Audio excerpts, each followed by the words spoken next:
Press Ctrl J to make a copy of the layer. Select subject and make a layer mask.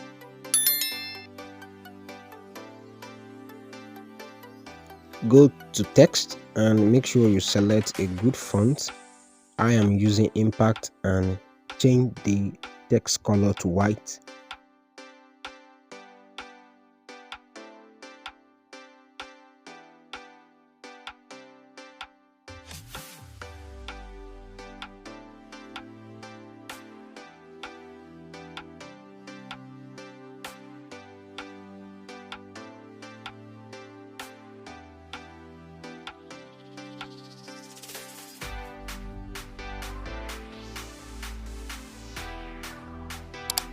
Reduce the fill to 0 and then move over to the stroke for little adjustments.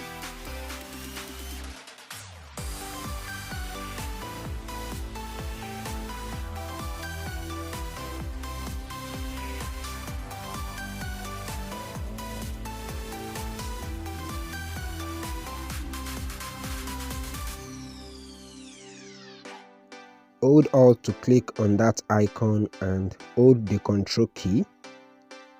Then select the two text and click on this icon to merge them together.